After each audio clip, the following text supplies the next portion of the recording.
Bonsoir, mesdames et messieurs. Après le cours sur la démarche de soins, nous allons parler du nursing en quelques mots, des soins de bouche et du premier lever. En effet, le nursing ou soins de nursing est l'ensemble des soins paramédicaux délivrés à des personnes dépendantes, handicapées ou en fin de vie.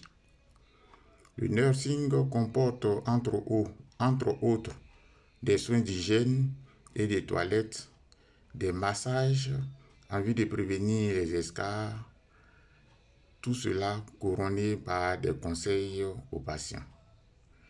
Ces soins font partie des prérogatives de la profession infirmière. Suite aux généralités sur le nursing, nous abordons un soin d'hygiène qui est le soin de bouche. En effet, le soin de bouche permet d'assurer une hygiène buccale adéquate au patient qui ne peut le faire ou qui ne s'alimente pas, afin de lui assurer un confort, de maintenir les caractéristiques physiologiques de la cavité buccale et de prévenir toute complication. Le soin de bouche est effectué lorsque le patient ne peut pas le réaliser seul. Exemple, les patients intubés et les comateux. Le soin de bouche est indiqué chez tout patient en réanimation. Ce soin est adapté au degré d'autonomie de chaque patient. Le soin est à réaliser plusieurs fois par jour.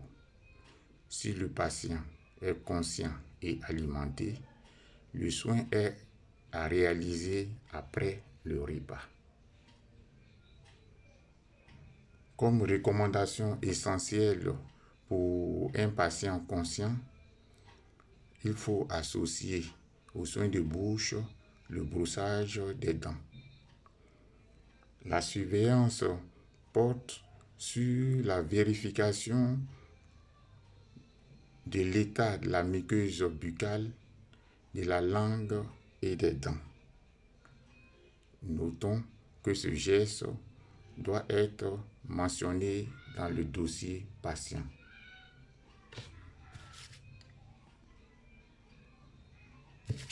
Le premier lever.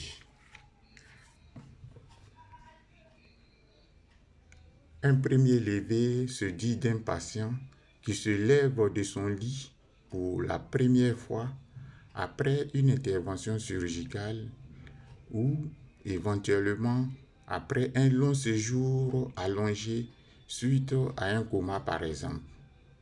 L'autorisation de se lever est donnée par le chirurgien ayant opéré le patient. En règle générale, le premier lever s'effectue le plus rapidement possible. Il est lié à l'amélioration clinique du patient. Il évite les risques du décubitus.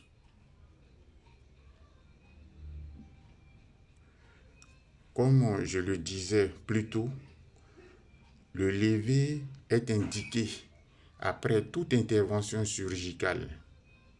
La technique du premier lever doit être appliquée. La date du premier lever peut être précisée et elle dépendra de l'état général du patient, de la nature et du siège de l'intervention.